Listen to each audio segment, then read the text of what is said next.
ሰራዊት ኢትዮጵያ ካብ ደባርቕ ናብ ማይ ፀብሪ እምባ ማድረ ናብ ተከዘ ብሓፈሻ ብርክት ዝበለ ሰራዊት ይሓልፍ ከም ዝነበረ ሓቢሮምና ኣለዉ ብርክት ዝበለ ሰራዊት ናብ ተከዘ ኣትዩ ጥራሕ እንተይኮነ ናብ ማይ ፀብሪ እምባ ማድረ ከባቢ ኣትዩ ጥራሕ እንተይኮነ ናብ ዝተፈላለዩ ከባቢታት ክሰማሮ ከም ዝኽእል እውን ብደንቢ ግምታቶም ዘቐመጡ እውን ኣለዉ ናብ ሰቆጣ ከባቢ ዝሰማሮ ሰራዊት ከዓ ብተግባር ብዓይኒ ዝረኣዩ ሓቢሮምና ኣለዉ እዚዩ ሰራዊት ኢትዮጵያ ካብ ደባርቕ ናብ እምባ ማድረ ናብ ማይ ፀብሪ ናብ ፀለምቲ ናብ ተከዘ መፅኡ ዝብል እንተይኮነ ክኾን ዘለዎ ትሰበር ዜና ትምምፅኡ ግርም እዚ እውን ሓደ ሓበሬታ ስለ ዝኾነ ነገር ግን ንሕና ከም ተጋሩ ዘለና ርድኢትን ቶም ፀላእትና ዘለዎም ደልየትን ኣጣዒምካ ምትርጓም ወሳኒ ስለ ዝኾነ ኢና እዚ ነቕርቦ ዘለና ሰራዊት ኢትዮጵያ ቅድሚ ሕዚ ቅድሚ ጀኖሳይዳዊ ኩናት ናይ ትግራይ ኣብ መቐለ ከም ዝነበረ ሰሜን እዝ ዝበሃል ኣብ መቐለ ከም ዝነበሮ እሞ ሰሜን እዝ ከዓ ኣብ መቐለ ኮይኑ ኦፕሬሽን ክሰርሕ ህዝቢ ትግራይ መራሕቱ መንጢሉ ነቲ ህዝቢ እውን ርእሶ ድኒኑ ከምቱ ብዘመነ ምኒልክ ብዘመነ ሸ ዝበሃል ብቅድሚኡን ድሕሪኡን ዘሎ ጀኖሳይድ ዘውፅሕሉ ዝነበሩ ከምኡ ጀኖሳይድ ንክቕፅሉ እቲ ሰራዊት ኣብ ውሽጢ ትግራይ ኮይኑ ኦፕሬሽናት ክሰርሕ ተዋሂብዎ ከም ዝነበረ እሞ ሰራዊት እዚ ብንቑሕ መሪሕነት ከም ዝፈሸለ ኣብቲ እዋን ዝነበረ ማለት እዩ ፈሽሉ እቲ ኩናት እውን ዝደለይዎ ካብ መጀመርያ ዝነበረ ህዝቢ ትግራይ ካብ ምድረገፅ ንምጥፋእ እዩ ነይሩ ነቲ ህዝቢ ካብ ምድረገፅ መሊኦም ከጥፍዎ ይከኣሉን ሳላ ጅግና ሰራዊት ትግራይ እቱ በፂሕና ዘለና በፂሕና ሕዚ ግን ሰሜን እዚ ኣብ ደባርቕ እዮም ኣቋቂሞሞ ዘለዉ ኣብ ደባርቕ ዘቋቆምሉ ምክንያት እቲ ሓደ ትድልየቶም ኣብ ትግራይ እዩ ነይሩ ለሚኖም እውን እዮም 3 ዙር ልመና ኣካይዶም እዮም ኣይኾንን ምስ ተባሃለ ሰራዊት ትግራይ ክሕግዝ ዘይኽእል ምዃኑ ንሕቶ ሰራዊት ኢትዮጵያ ክሰምዕ ዘይኽእል ምዃኑ ምስ ኣረጋገፁ ኣብ ደባርቕ ኣቋቂሞም ኣለዉ ሕዚ ካብዚ እናተበገሰ እዩ ሕዚ ናብ ተከዘ ናብ ፀለምቲ ናብ ማይ ፀብሪ ናብ እምባ ማድረ ከባቢ መፅዮ ኣለዎ ንብሎ ዘለና እዚ ብደንቢ ብዕቱብ እንተዘይተቃሊስናዮ ተረዲኢት እውን ቁኑዕ ብዝኾነ ህዝባዊ ብዝኾነ ረዲኢት ተዘይተረዲእናዮ ካሊእ ፀገም ከብፅሕ ከም ዝኽእል ምንም ጥርጥር የብሉን ናተይ ግምት ጥራሕ እንተይኮነ ብደንቢ ዝምልከቶም ኣካላት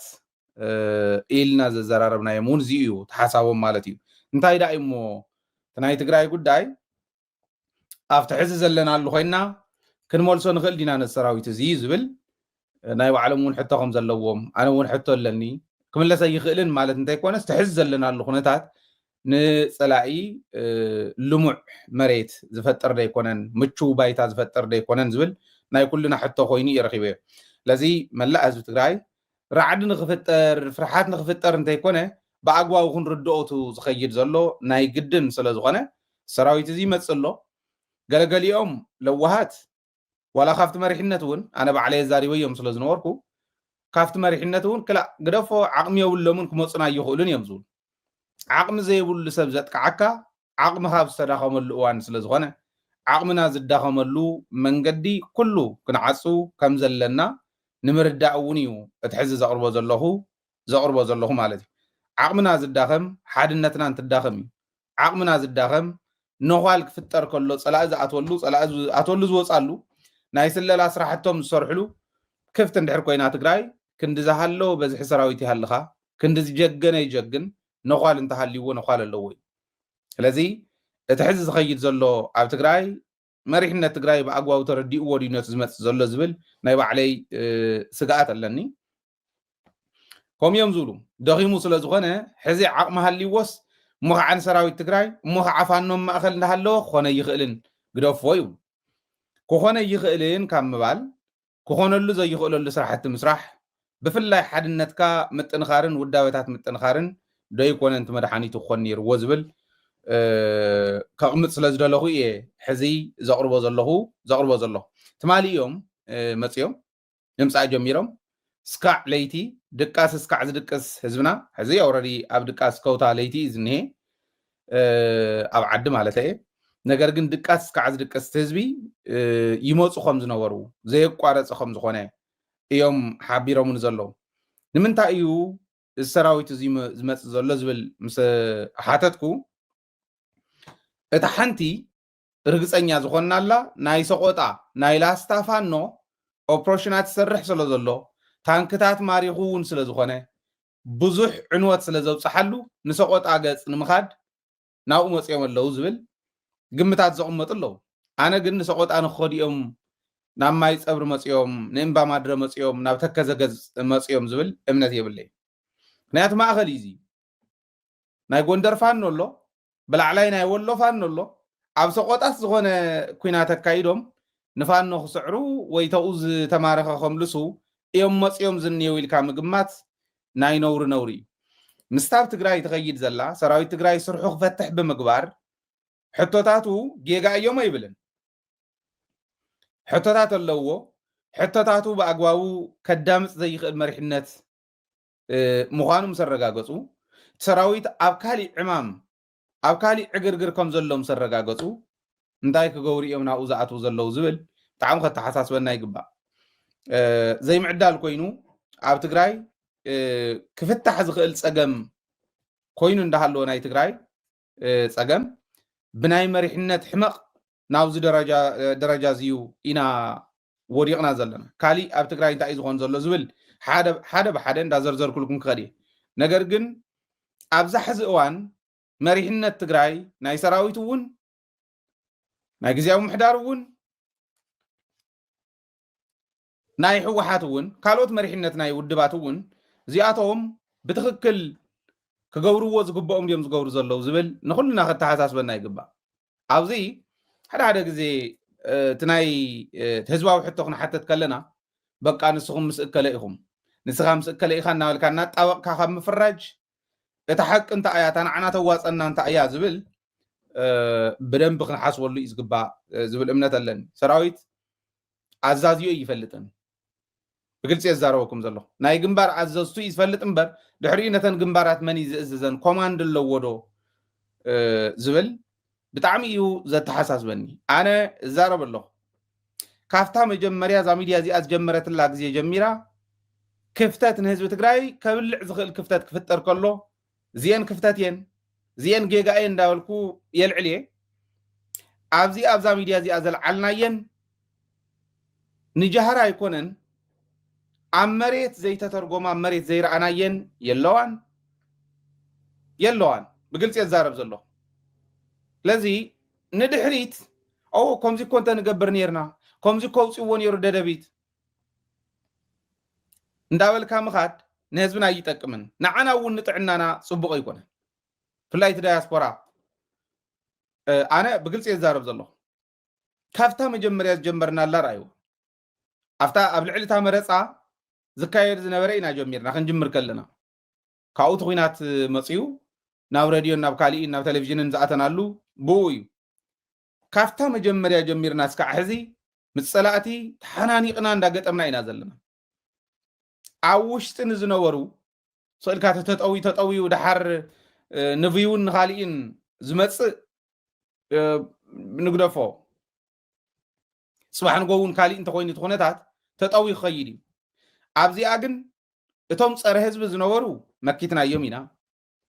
ተናሓፂን መፂን ገለ ክስረኣ ከለዋ ህዝብና ክንእምን ሞኪርና ኢና ኣብ ውሽጢ ዝነበረ ስርቅን ቅትለትን ካሊእን እዚኣውን ሞኪርና ኢና ነቲ ውድብነት ሰራዊትን ከፍርሱ ክኸዱ ከለው እዚኡ ነቃሊዕና ኢና ካሊእ ተሪፉ መቐለ ታህሪር ስኩዌር ንምግባር ሰልፊ ክካየድ ባነራት ተገይሮም እንእከለ ይተሓዙልና ይተኣሰሩልና ተባሂሉ ክእሰሩ ልክዕ ናይ ታህሪር ስኩዌር ዝተገበረ ክግበር ዝኽየድ ዝነበረ ኣቃሊዕና ሳላ ደደቢት እዩ ተቃሊዑና ኣብ ቁፅፅር ዝኣተወ ድሕሪኡ ዘለው ብሙሉእምቶም ዝሰራሕናዮም ላዕልን ታሕትን እንዳበልና ዝመፃናሉ ኩለን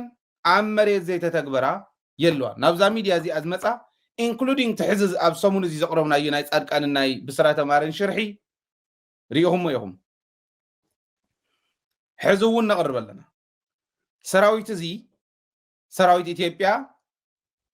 ናብ ተከዘ ይቀርብ ኣሎ እንታይ ኣለዎ ብተከዘ ንሕና እኮ ኣብ ደቡብ ትግራይ ዘሎ ሙሉእ ብሙሉእ ክፀር እንዳኸኣለ ሰንፈላል ኮይና ትኸደላ ክፀሪ ይኽእል እዩ ሕዚ ኣብ ደቡብ ትግራይ ዘሎ ሰራዊት ኢትዮጵያ ውፃእ ኢልካ ክወፅእ ይኽእል እዩ ዓቕሚ የብሉን ብዓፋር ጥራሕ ብሚሌ ባህራ ያታ ምእተዊት ናፋን ነው እንታይ ይገብር ኣለዉ ውፅልና ኮማንድ ፖስት ይኣኽለና ውፅልና ኢሉ እቲ ህዝቢ ሰልፊ ገይሩ ከውፅኦ እንዳኸኣለ እቲ ሰልፊ ዝገብር ህዝቢ ውፁልና ክብል ከሎ ዋሕስ ክኾነ ዝኽእል ሰራዊት እንዳሃለወ ሕዚ ደቡብ ትግራይ ነፃ ውፂኻ ላዕላዊ ቦርደርካ ብደቡብ ትግራይ ከባቢ ኣብ ክንዲ ምኽባር ኣብኣ ሰንፈላል ኣብ ፀለምትን ማይ ፀብርን እውን ሰንፈላል ኣነ ንመራሕተ ዛሪበ ነይረ ዓንተ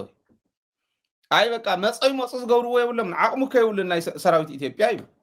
ኣታ ወዲ እንታይ ተወኩም ባፈር እንደይሃልወና ኣምሓራ ክልልስ ናህና ባፈር እንደይኹም ካብ ኣምሓራ ክልል ሓሊፉ ናብ ትግራይ ከይኣቱ እንደንሓሉ ወእንተ መፂ ዓቕሚ ስለ ዘይብሉ ክንድኩዕ እንዳኣልና መን ሒዝካ ትድኩዖ ክልተ ሰለስተ ዋላ ይሰውኡ ካ ሞ ንበል ንምንታይ ቶም ክልተ ሰለስተ ከይስውኡ እዚ ዘይሓስብ መሪሕነት ስለ ዘለና እዩ ኣነ ኣይዶኖ ኣብ ከመይ ዝበለ ናይ ኦልድ ፋሽንድ ርዲኢት ከም ዘለው ቶም መራሕቲ ይገርመኒ ኣሎ ብጣዕሚ ይገርመኒ ኣሎ እዚ ኢና ሕዚ ክንሓትት ዘለና እከለ እንድዕላኖኻ እከለ ትቀበርኖኻ እንዳበልካ ረጊምካ ፀሪፍካ ትቕይሮ ኣይኮነን ኣብ ዝኾነ እትኹን መድረኽ ኣብ ውሽጢ ዓዲ ኮይኑ ዝከታተሉ እውን መድረኻት ክፍጠራ ከለዋ እንታይ ኮንኩም ኣብ ደቡብ ትግራይ ዘሎ ዘይተውፅዎ መሪሕነት ሰራዊት ሆይሉ የውፃየ ይኮነን ዘሎ ህዝቢ ሰልፊ ገይሩማ ኮማንድ ፖስት የድልየናን ውፁ ካብዚ ተዝቢ ሓትት ኣሎ እንዲ ምሕታት ሰልፊ ገይሩ ውፁ እንታይ ኢሉ ኣብ ልዕሊ ህዝቢ ዝኾነ ነገር ከይገብር ከዓ ሰራዊት እንተሓልዩ ማይ ኮ ዝቆልሑ ምስ ህዝቢ እዮም ታ ማይ ዝቆልሑላ እኮ ክትዕፀ ትኽእል እያ ማይ ከይቀድሕ ምግባር ባዕሉ ከውፆ ይኽእል እዩ ህዝቢ እንተዘይደልዩካ ህዝቢ እንተፀሊኡካ እሞ ብደንቢ ኣቀናጅ ዝመርሖ እንተሃልይዎ ነቲ ህዝቢ ተውዝኒሄ ፀላኢ ዝገብሮ ነገር የብሉ እዚኣ ዘይትገብሩ ንምንታይ እየ ዝብል ዘሎ ፅባሕ ንጎ ከምኡ እንተንገብር ነርና እኮ ክብሉ እዮም እንታይ በለ ሃይል በሉ ከምኡ እንዳበሉ እዮም መፅኦም እዚኣ ይተዋፀናን ደቡብ ትግራይ ነፃ እንተወፅዩ ሓይልና ናብ ሰሜን ምዕራብ ናብ ፀለምትን ማይ ፀብርን እዩ ዝኸውን ሰሜን ምዕራብ ዘለዋ ብደቡባዊ ክፋል ዘለዋ ነፃ እንተወፅየን ሓይልና ናብ ምዕራብ ትግራይ እዩ ዝኸውን ኣብ ትግራይ ዝኒሃ ሕዚ ግን ረኣይዋ ሰልፊ እያ እኒሃ ሰራዊት ኩሉ ነገሩ ገዲፉ ናብ ሰልፊ እዩ ዝኸድ ዘሎ ታ ሰልፊ እውን ጠጠው ቢልና እያ ኢሎም ትማሊ ብርግፅ ማለት ኣርማ 50 ድዮም ኩሎም ዳሕራይ ክነውፆ ኢና ግን ትሕቶ ሰራዊት ከም ዘለዎ ትቁኑዕ ቁኑዕ ክምለስ ዘለዎ ኮይኑ ፀላእትና ንዓና ብሰንፈላል እትዮም ኣብ ካሊእ ሕቶ እትዮም ንባዕሎም ግን ስርሖም ክሰርሑ ኢትዋና ጣዕሚ ዓረዶም ዝበሃል ሓደ ደንቆሮ ፀሪፍካዮ ደኣ ክትብል ኢኹም እምበር ማለት ካብ ድንቁርና እውን ድንቁርና እዩ ትዝረኣኽዎ ፅሑፉ ረኣይዎ ፌስቡክ ኢልኩም መራሕተይ ኣብ ስራሕ ኣለው ይብል ኢትዮጵያ ኣብ ስራሕ ኣላ እንዳድሕረት ግን ኣብዚ ኣለው ኢሉ ነታ ዓመፅ ይልጥፎታ ትግራይ ኣብ ዓመፅ ኣላ ሕጉስዎ ኢትዮጵያ ኣብ ስራሕ ኣላ ይብል ሞ ኣብይ ኣሕመድ ጌታቸው ረዳ ጻድቃን ኣባዱላ ከፍ ኢሎም ስለ ኢትዮጵያ ጠጠው ኢሎም ስለ ኢትዮጵያ ክሓስቡ አንታ ከመይ ዝበለ ውድቀት እኔና ይመስሎ እዚ ግን ከምዚ ዝበሉ ደናቁር ክፍጠሩ ካብ ትግራይ ዝገበረ ግን መሪሕነት ናይ ትግራይ ህወሓት እውን ሓዊሱ መሪሕነት ናይ ትግራይ እንታይ ገብርሎ ብደንብ ንረኣዩ ሓደ ሰራዊት ሰልፊ ወፂ ሕቶ ሰራዊት ተንቁኑዓት ክምለስ ኣለዎ ተንጌጋ ክእረሙ ኣለዎም ንሰሙ ንሰራዊት ትግራይ ዘይትኸውን ትግራይ ክትህሉ የብላን ክንብል ከለና እቲ ቁኑዕ ሕቶኡ ክምለስ ኣለዎ ማለት ናይ እቲ ጌጋ ዝኾነ ሕቶ ክእረም ኣለዎ ሳቶም እውን ክመሃር ኣለዎም ማለት ሓደ ሓደ ሕልፍ ዝበለ ንሪኦ ዝነበርና በደባባይ እውን ስለ ዝኾነ ንሱታት ክእረም ኣለዎ ትናይ ጥቕማ ጥቕሚ ትናይ ደሞዝ ትናይ ባጀት ትናይ ካልእ ግን ክዕረ ኣለዎ زي أنت خجوري أم صنيحهم حزي سلف مسوط سراويت زئرموا حد حتى حزلي سراويت تجراي عزازيو من يزززو زي أون كالي حتى حزو دقز الله وشت زلو انت زحتت اتحزن ولا زنينا عبد دويت نقربو زلنا ببقعة انت زحتت ناوزينا أتنا تمسب تقرايكو 54 شيء سكوير كيلومتر يا مريت تسعين ديون سراويت زغن منبري تامريتي وكايو ناو كالي زغير بحقي قصع تامريتي وكايو شيطو مسدد زقبرا بحقي قصع مريت ناي سراويت توهاوه زشيت انزلووط انا يكونن منوري يلكاون وهاب خلل اوزي بايزو تطنقو كتهو خلهم بوهوتو مريت انت توهاو مريت كوهاب لو وندي سراويت ويلي ابدا مو نبر بيتسو يقمطم تግራይ كحلو خلو زي امن اللي انا كوهاب كله ግን كشيت كلووط يخلني يكاون كتوت غليها مسدد غيغبرو مطفق غيغبرو سبخت ስለዘለዎ መታለልት ስለዘለዎ መውሽታ ከይታለሉና ማለት ቆም ጌርካው ማህብ ይቃል መሬት ንይስና ይኮነን ተመሬት ግን ማንም ሸያጥ ዓዲ አውዚ ኮን ይብለኩም አለሁ እንሞጸንዲና ሐዚ አውዚማ ሰሪሕና ክንውድኦ ዘይንኽእል ናይ መሬት ሕተኒ ናይ መሬት ግዕዝናኒ ኣብ ኣኽሱም ከተማ ኣኽሱም ንኣብነት ኣብ ከተማ ኣኽሱምስ መሬት ኣኽሱም ሸይጦም ቸብችቦም ዘይፀጉ ሰባት እንዩ ኣብ እንትጮ ኣብ ውቕሮ ከምኡ እንዩ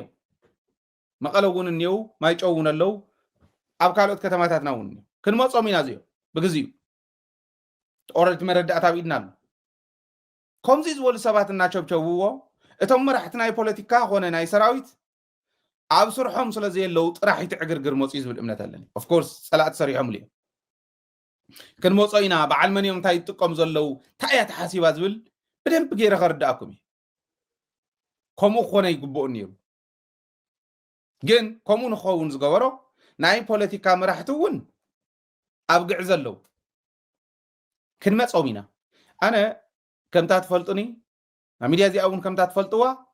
ካብ ማንም ዘይትምወል ስለ ዝኾነት ንማንም ኣይትፈርሕን እሞ ከም ዘለዎን ክነቕርበልኩም ኢና ክነቕርበን ኢና ንምሕረሰብ የለን ምስ ህዝብና ኮይንና ክንቃለሶም ስለንደሊ ሰኢልካ ብኢሞሽን ዘቕርብ ሚድያ ኣይኮነን እዚ ብተግባር እንዳለወጠ ዝመፀ እዩ ከምቲ ናይ ዕደና ጠጠው ዘበልናዮ ናይ መሬት ወራር እውን ጠጠው ክነብሎ ኢና ብስራሕና ምስ ህዝብና ተቐናጅና ምንም ኣይትጠራጠሩ ፖለቲካ መራሕቲ እንተነኣሰ ኣብ ክልተ ግዕዘ ተሰማርዮም ስለ ዘለው ሰራዊት መራሕቲ እውን እንተነኣሰ ኣብ ክልተ ግዕዘ ተሰማርዮም ስለ ዘለው እቲ ሰራዊት ናብ ሰልፊ ወፅዩ ኢለ እየ ዝኣምን ኣነ ከመይ ንኣብነት ፖለቲካ መራሕቲ ኣብ ናይ መሬት መሸጣ ኣብ ናይ ግዕዝና እዚ ናይ ወራር ናይ ሙስና ዝበሃል ወይ ግዕዝና እንብሎ ኣብኡ ተሰማርዮም ኣሎ ፖለቲካ መራሕቲ ነዚዩ ኣብነት ክነቕርብ ንኽእል ኢና ኣብ ከተማታት መሬት ምሻጥ ኢንቨስተራት ክመፁ ከለዉ ንኢንቨስተር ገንዘብ ተቐቢልካ ምሃብ 10 ዓመት ይዕፀዎ 30 ዓመት ይዕፀዎ ይሕፀሮ ዘይሰርሐ ብዘይግድስ ገንዘብ እንተተቐቢሉላ ኣብ ስልጣን እስካዕ ዘሎ እንዳሸፈነሉ ይነብር እዚኦም ሓደ ክልተ እንዳልና ክነቃልዖም ኦረዲ ሰነድ ሒዝና ኢና ዝመፅእ ብሕጂ እውን ኣሎ እዚ ሓደ ካልኣይ ኣብ ፖለቲካ ስልጣን ዘለው ሓደን ካብ ስልጣኖም ከይወርዱ ብካሊእ ከዓ ናብ ካሊእ ስልጣን ንኽወፁ ናይ ባዕሎም ጉጅለታት ምጥያሽ እዮም ዘለው እዚኣ እውን እከለ እንዳበልና እንታይ ተረፈ ክንመፃ ኢና እመኑን ብግልፂ የዛረብ ዘሎ ብግልፂ የዛረብ ዘሎ ካብቶም ላዕሊ ዝኔው ጀሚርካ እስካዕ ታሕቲ ከምዚ ዓይነት ኣሎ እከለ እንዳበልና ክንመፀኒ ንጃህራ ኣይኮነን ክንገብራ ኢና ዝበልና ዘይገበርናያ ዝሓለፍና ሓንቲ እውን የላ ጻድቃን ክነቃልዑ እንተኽኢልና ኣብ ውሽጢ ዘለው ኣለና እንዳበሉ ዘጥፍኡና እውን ክነቃልዕ ኢና እታ ናይ ጻድቃን ዘቃልዓና ያው ዝረኣኹሞ ማለት እዩ ኦረዲ ናብ ቻናልና ከይድኩም ምስ ብስራ ተማረ ዝገበርዎ ምልልስ ኦረዲ ንጻድቃን በዓል ምን ምዃኖም ርኢና የለና ንህዝብና او وشط زل ليباون بعلمن مخانم تغبار كنريين ابنت كونكم እንደ حسبكم لون كتصنح لحراي كنقرب كلنا بدن بخرداكم نعبنت او غزياو محدار ابزنا يحزي ناي قدم سكوا بارينا يلنا مسزبنا ابزنا يحزي نعبنت ورق زشطو ورق زهبو ناب ኢትዮጵያ ናብ ብሔራዊ ባንክ ዘقبሉ ተጋር ነይሮም ዚኣቶም እንዳقبሉ ነይሮም እዮም ብርግጽ ብሕጋዊ ዲዮም ሰርሕዎ ነይሮም ንትግራይ ዲዮም ጠቕምዋ ነይሮም ዝብል ሓደ ሕቶ ምልክት ኣቕሚጥና እዚኣቶም ግን ኣብዚ መንጎ ዝኾነ ሓፂን መፂን ወሲኹም ልኢኹም እና ኣይህብን የኢሉ መንግስቲ ኢትዮጵያ ሒዝዎ ነይሩ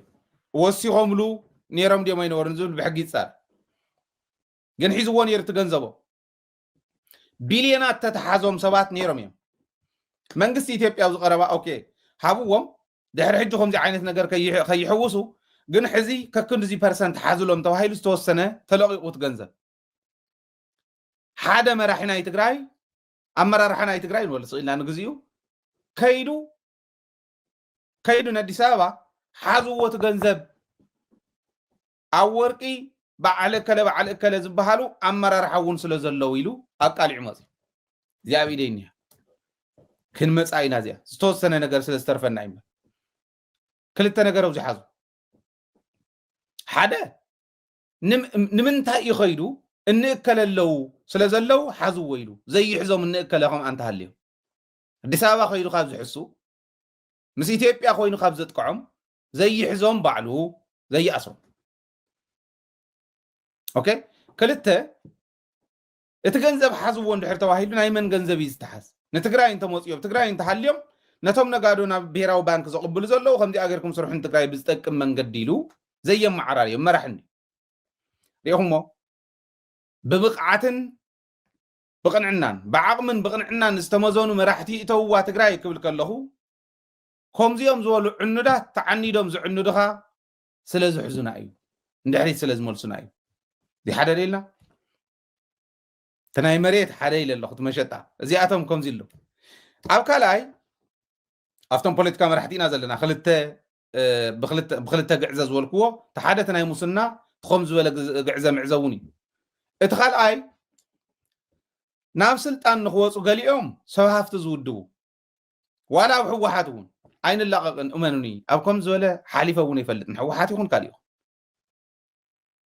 ናብ ስልጣን ነቲ ሕወሓት ኣቦ ወንበርነት እንታይ ተረፈ ዝሻሙ ሰባት ክህሉ እዮም ኣላ እያ እዚኣ ሕተትዎም ኣብ መመድረኹ ደገ ይኹን ውሽጢ ይኹን ዘሎ ህዝቢ ናይ ሕተት ንዑ ኢልና ናብዚ ናብ ቴሌቭዥን ጣብያ እዩ ኣብዚ ቴሌቭዥን ጣብያ እሞ ህዝብና ከምዚ ሓትተሎ ንዑ መልሱ ኢልና እዮም ዘይመፁ ፈቆዶ ፌስቡክ ፈቆዶ ቲክቶክ ፈቆዶ ዩቱበራት ገና ጀመርቲ ዩቱበራት እውን ትርእይዎ ናብዚኣ ይመፁን ህዝቢ ክሰምዖም እያ ሕቶ ህዝቢ ኢና ክንሓቶም ንምንታይ ከምዚ ይኾነ ኣሎ ንምንታይ ሰራዊት ዓመፅ እስካዕ ዝወፅእ ሰልፊ እስካዕ ዝወፅእ ተፀቢኾም ሕቶታት እዚኦም ክምለሱ ደ ይግብኦምን ደገ ዘለው ውዳበ ንምንታይ ፈሪሱ ውሽጢ ዘለው ውዳበ ንምንታይ ፈሪሱ ንህዝቢ ትግራይ ከጥቅዑ ከምዚ እንዳመፁ ፀላእቲ ንምንታይ ዘይትከታተሉ ኢልና ክንሓቶም ስለ ንኽእል ናብተን ትርእይዎን ዘለኹም መፍትያን ይኽእሉ ሽኩዕ ይብሉ ብኻሊእ መንገዲ ከዓ ከምኡ ዝገብሩ ንዓኣቶም ቁርብትላን ሂቦም ሹመይ ከምዚ ግበረለይ ከምዚ ዕብየኒ ከምዚ ግበር ከምዚ ክኸድ ስለ ዝደሊ እንዳተባሃለ ነናይ ባዕሉ ኣክቲቪስት እንተይተረፈ ዝሕዝ ሰብ እከለ ዝበሃል ናይ መን እዩ ኢልና ክንደሊ ኢና ከዓ ከምዚ እውን ይበፂሕና ኒና ሰብ ሃፍቲ ይውድቡ ሰብ ሃፍቲ ይምውልዎም ተንተመወላ ገንዘብ ናብ ፌስቡክ ናብ ዩቱብን ይኸዳ ኣብ ፌስቡክ ናብ ግዛዕን ዘለዋ ያዕያዕ ንህዝቢ ትግራይ ፌቱ ይውስናሉ መጻኢ ህዝቢ ትግራይ ክውስኑ ብናይ ፌስቡክ ዕግርግር ዝውስኑ ከምዚ ዓይነት ጨምለቕለቕ ዝበለ ተሓሳስባ ዘለዎም ሰባት ኣብ ላዕሊ ኣለዉ እከለ እንዳበልና ክንመፅ ኢና ስልጣን ስለ ዝሓዝካ እውን ኣዲስ ኣበባ ተመላሊስካስ ኣዲስ ኣበባ ዝህበካ ስልጣን ያሃልያ ትግራይ ክፅባሕ ንጎ ነፃ ክወፅ እዩ እቶም ሰባት እዚኦም ገሊኦም ኣብ ንግዲ እዮም ገሊኦም ኣብ ወርቂ እዮም ገሊኦም ኣብ ግዛዕ ምዛዕ ከም ገለ ማለት ኣብዚ ክዛረቦ እውን ዘይደሊ ኣብ ናይ ግዕዝና ናይ ስነ ምግባር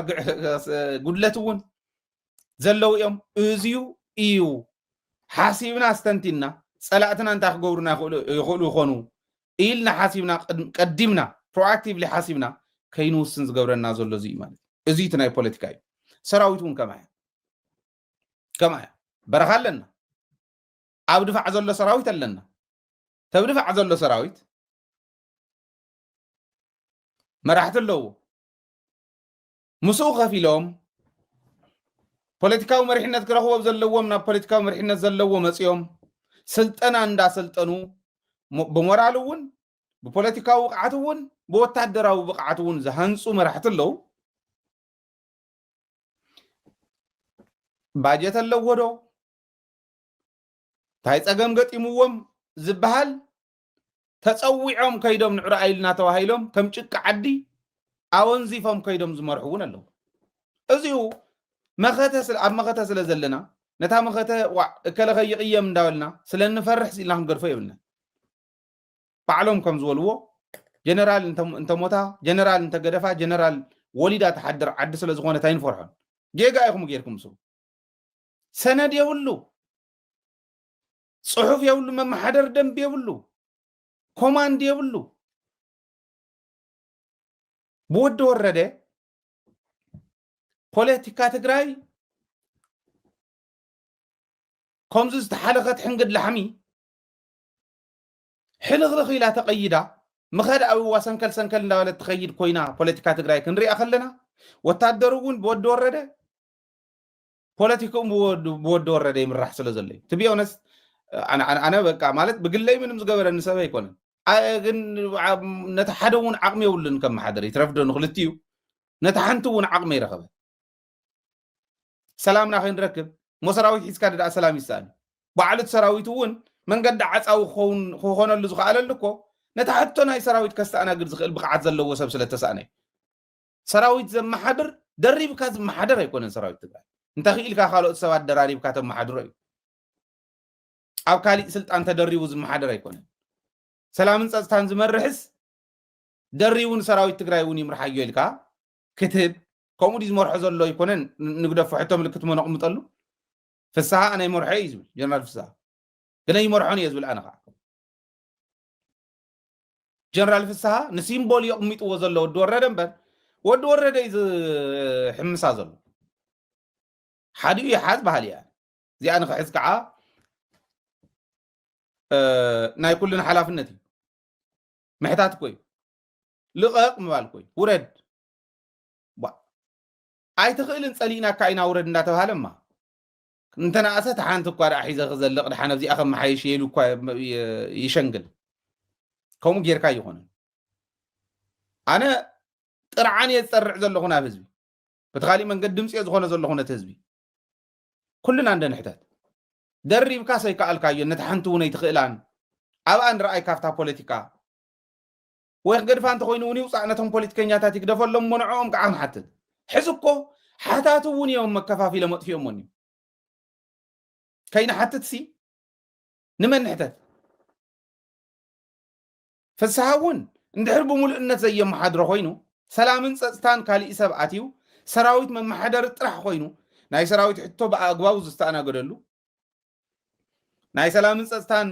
ጉዳይ እውን ብኣግባቡ ዝመሓደረሉ ክኾን ነይሩ ኮይ ሓደ ሰብ ደሪቡ ክሕዝ ነዚዩ እንታይ ማለት እዩ ስልጣን ደራሪብካ ንዘይትኽእሎ እዚ ፀገም ልቢ ዘለዎ ክርዳእኒ ሓቂ ክነግረኩም ፅሑፍ የብሎም ሰነድ የብሎም ፅሑፋትና ሰነዳትና ናይ ሰራዊትና ቶም መራሕቲ እዮም ይመፁ ይእከቡ ከምዚ ንግበር ሓቢሮም ይሓስቡ ልክዕ ከምቲ ፖለቲከኛ ሓቢርና ንሕሳብ ሓቢርና ንውስን ይበሃል ሓቢርካ ክትውስን ትኽእል ኢኻ ሓቢርካ ምሕሳብ ግን ኣብ ዓለም የለነትም ሰብ መልዓል ሓሳብ ወይ ካብ ሰነድ ወይ ካብ ቀዲሙ ዝነቕሐ ግለሰብ እዩ መልዓል ሓሳብ ዝውሰድ ትፀገሙ እኒ ስለዚ ነዚአን ከመሓይሻልና ዝኽእላ ክፈትሓልና ዝኽእላ ሓደ ሰራዊትና መራሒኡ መን እዩ ዝብል ሰራዊት እውን ይሕተት መን መራሒና በሉ ከመሓየሽ እንተኮይኑ ትትሓትዎ ዘለኹም بسرعة خم حدر زغل سراويت بسرعة خم حدر زغل مريحنا كله له سراويت راح زم حدا ሰራዊት ምምሕዳር እኮ ከቢድ እዩ ንዓ ጥራሕ ዘመሓደር ፀገም ተጋጢሙ እንተሎ ዝፈትሕ መሪሕነት ክህልዎ ኣለዎ መራሒና ኣዛዚ ሰራዊት ትግራይ መን ይበሃል በልዎ ታደሰ እንተኢሎም ነታ ፖለቲካ እውን ኣይትኽእላን تا بوليتيكا خاطرح سراح ويك على قولهم مسراويت عزز حاديين حيسكا هنريكا يبال فالسهان تيلومون حاديين حازي بال وي صدتا سلام صدتان حلافنا يتغرا يكون بوليتيكاو سلطان يبايزويز وتادراو سلطان يكون سلام صدتان بوليتيكاو سلطان حدا سيكتر ناي منغست تغراي سراويت أب حدا ناي بوليتيكاو سلطان تسقيعو كم حدر نسيت سقم زمص زلو بوليتيكاو سلطان ينسو ويتا بوليتيكاو سلطان كحز ناي تግራይ سلام صدتان ممحدار كون ወይ ድማ ካብኡ ኣዛዝ ሰራዊት ኩን ይባሃል እዚኣ እንድሓዙ እዚኣ ንሕተት ኩልና እዚኣ መልሲ ከተምፃልና ትኽእል እያ ማለት ትደገን ውሽጥን ዝኒሄ ህዝቢ ተደናጊሩ ዝኒሄውን እንዳፀረየሉ ኸዲዩ ነቲ ሰራዊት እውን እናሓገዘ ኸዲዩ ትካላት ናይቲ ሰራዊት እውን እንዳፍረና ክንከዲና ትካላውነት ብዝሓለወ መንገዲ እንተተመሓዲሩ እዚ ንኸውን ክሕግዘና እዩ ማለት ኣብኡ ዝኒሄ ግዕዘ ጉድ እዩ ዋሲልና ስለ ዘኽበርናዮም ስለ ዘንጨብጨብናሎም ኣብ መድረኽ መፂኻ ፅቡቕ ፅቡቕ ምዝራብ ኣየሳግረናን ብተግባር ፍታ መሪሕነትኩም ብስርዓት እናተመሓደረ بسرعة كرهواز قبائل قافون دار خبا خون كل اللوزل مثلا أزين تزاي تغيرو كالوتون قوصل خولي سلفنا يسراوي راح يكون نكنري حقايم قوص خوليو مغنيات قبوم كويتا غور لهم نسمو ممهران قوص خوليو مغنيات دوم زي تاخلو من نسمو واغا زقبابلو مناسي قوص خوليو نسدد لنا سرعة حامقنا خوليهم زين كلن توصين حزباو عمص بمغبار ناي قلم ابيوت كغورو زدليو نتا ناي قلم ابيوت نتا حزباو عمص تطقيمهم تግራይ حمس مساخ اتولا زدليو بزحات يوم